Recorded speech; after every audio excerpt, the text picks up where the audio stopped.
Disbiose intestinal. Que nome difícil, né?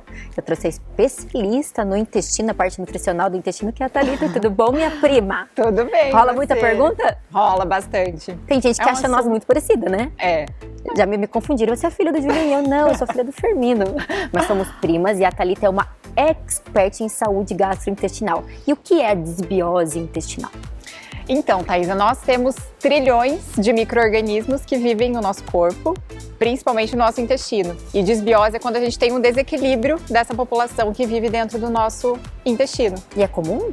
É bem comum, muitas pessoas têm e não sabem.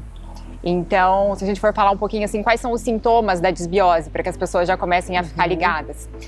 Excesso de produção de gases, então come, já fica com aquela sensação de desconforto, má digestão, pessoas que têm muita azia, refluxo, intestino preso, intestino solto, ou fica alternando entre os dois, pessoas que têm muitas intolerâncias alimentares, alergias, então qualquer coisa que come dá algum tipo de reação, então tudo isso é sintoma de disbiose intestinal.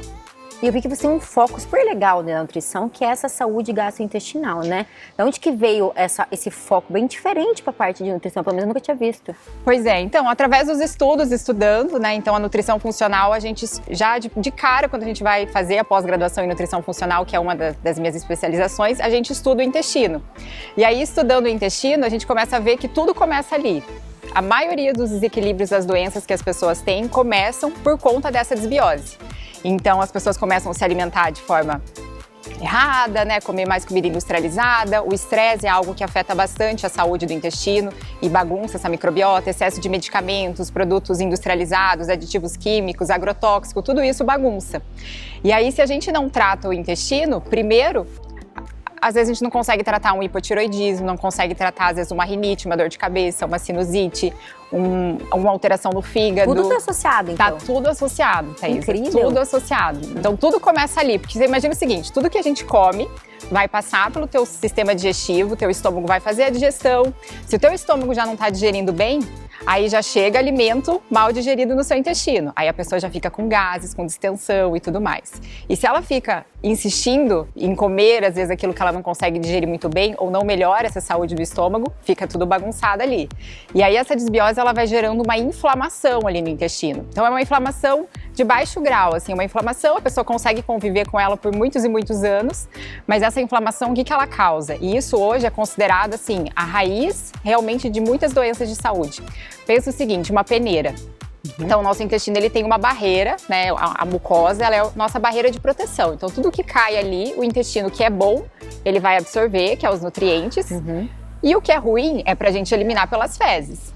Só que o que acontece? Quando eu tenho um processo inflamatório ali no intestino, essa parede intestinal fica como se fosse uma peneira vazada.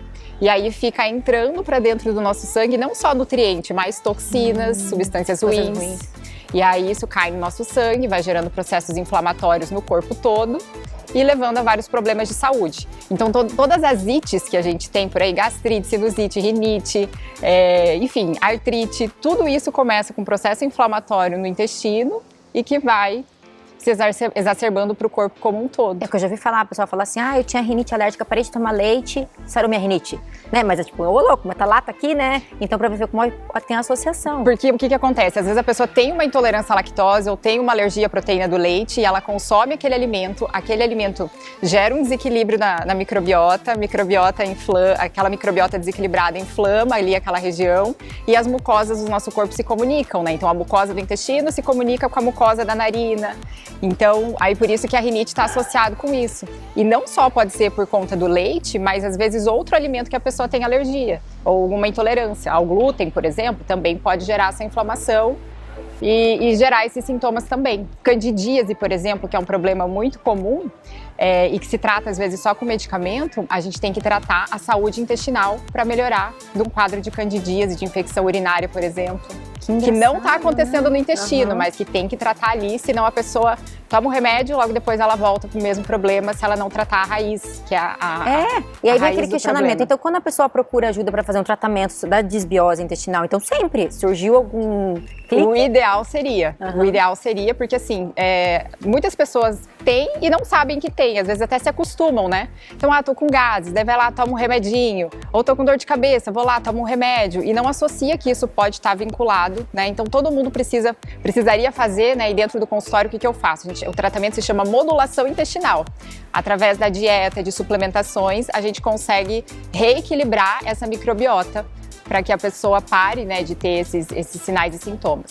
E aí, lógico que dentro dessa especialidade acaba vindo muitas pessoas que têm complicações de saúde, como intestino irritável, gastrite, refluxo, doenças inflamatórias intestinais. Então, essas doenças do intestino são causadas pela desbiose. Meu Deus, então assim, na verdade todo mundo precisava tratar, então. Tomar aquele cuidadinho, porque acho que todo mundo deve ter algum sintoma referente. E você sabe que momento que seria muito legal de mulheres, assim, vamos pensar aqui, né, que você fala bastante com as mães, antes da gestação, antes de engravidar. Porque quando eu estava grávida, pediram para eu tomar o probióticos. Aí falando, ó, você tem que tomar probiótico pro intestino do bebê. Eu já tomo probióticos, então tá tudo certo. Isso, porque já se sabe que se a mãe, ela tem desbiose e ela gera um bebê, esse bebê ele já pode também crescer com essa microbiota desequilibrada.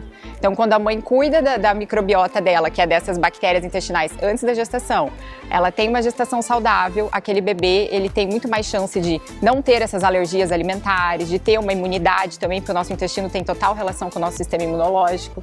Então, é muito importante. Então, o ideal seria que pai e mãe fizessem antes, né? Os dois? Os dois, lógico, né? Porque daí, assim, para gerar o bebê, e depois a mãe continuar cuidando, né, da alimentação e do estilo de vida para ter um bebê saudável, porque a nossa microbiota ela é formada principalmente dos primeiros 7 anos de vida. Então depende muito do tipo de parto. Então se a gente nasce, tem a história do parto normal, de cesárea, então o parto normal já se sabe que o bebê já é colonizado com bactérias mais saudáveis.